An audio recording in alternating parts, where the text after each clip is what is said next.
Hey guys, so recently and when I say recent, Sunday, I started selling on eBay, and I posted 2 of my old purses that I don't ever use, and they sold.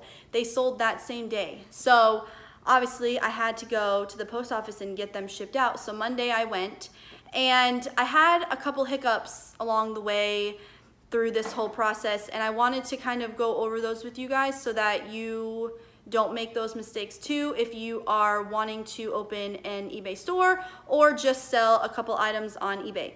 So the first thing that happened to me was I don't have a printer, which is fine. You don't need a printer to sell on eBay. It is going to be cheaper in the long run if you are planning on selling a bunch of items, just because you will be having to print shipping labels if you are going to go that route and print them from eBay. I'm gonna get a printer. I didn't expect them to sell this fast, because when I typed in Michael Kors purses, there was about 10 pages, and I'm like, my purses are never gonna sell. But they did. So I didn't have time to get a printer. That's fine. I went to Staples. So the first thing that you also need to know too is if you print the shipping label through eBay, it's cheaper because they make you pay for the postage fee before you print the label. And that kind of freaked me out, because I was like, I have to pay at the post office. I don't pay eBay. I don't pay on here. Well, that was my mistake. It's actually cheaper to print from eBay and buy the postage on eBay. They do give you a discount. Mine was like $1 off, which that was fine with me. And it's more expensive if you were to pay for the postage at the post office. So definitely, if you can, do that. If you don't have a printer, pay for the postage, go to the store, print it out. It'll save you money, and it'll just look nicer on the box rather than you just writing on a label to and from. And also, when you print the shipping label off from eBay, half of the paper is the shipping label that you're gonna cut off. The bottom half is all of the information of your buyer, so their address, the item that they purchased, which that's nice to have, because if you have multiple items that you are taking to the post office to ship off at the same time, you want to make sure that the buyer's name and the item that they just bought from you is next to each other, so that you can guarantee, you can double check that the item that you put in that box that you are taping up, putting that shipping label on, matches the buyer and the item that they just bought.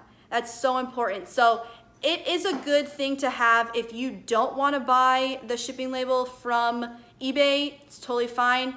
Just, you'll have to pay for the postage whenever you get to the post office or to FedEx or wherever you're gonna ship from. Another thing is I did not know that eBay charges you a fee to list your items, and they also charge you 10% of what your item sold for. So, well, that's at least what it told me on my account, was 10% of whatever the item sells for. But you know, these are my first items, so I didn't know that since I wasn't going to be making like tons of money off of these 2 items, I didn't think that a fee would be charged yet. I thought that the fees come after you've made so much money and you're continually making money off of eBay and selling your items on eBay. But that's not the case. They do charge you, I think it's a fee to list your items.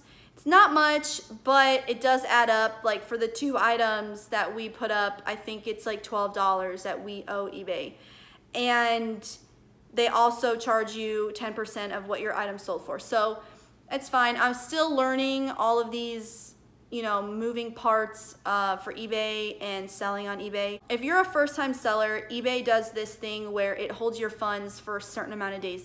Now, I'm still not quite understanding why, but it does say that if you add a tracking number once you ship, or you mark the item shipped under your eBay account, it will help the process speed up. Also, if you print the shipping label off of eBay, when you get to the post office and they scan the barcode that's on the shipping label that you printed from eBay, it immediately goes to your account and it changes the item to ship now to shipped, and it also adds the tracking number. So you don't have to go in there and add it manually.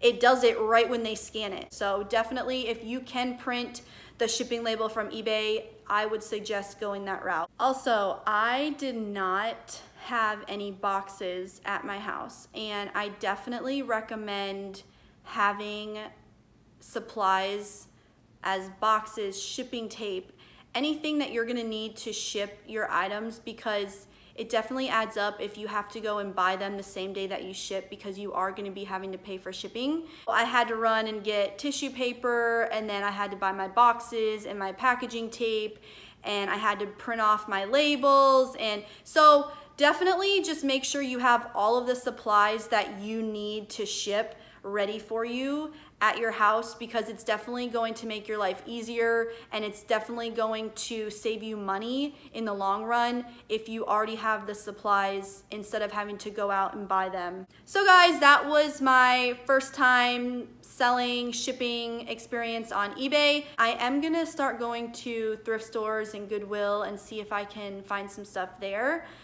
So I am gonna vlog all of that to just show you guys the process, and I'll do some hauls if I do end up getting stuff from the stores, so that you guys can kind of see like what these thrift stores have to offer, and that you can find items at thrift stores for super cheap and then sell them or refurbish them or fix them up to where they're not dirty, or wash them and then make them like they're brand new, and hopefully make some money off of it. So I hope you guys learned from my mistakes and you won't make them if you are wanting to sell some of your stuff on eBay. And I'll see you guys next time. Bye.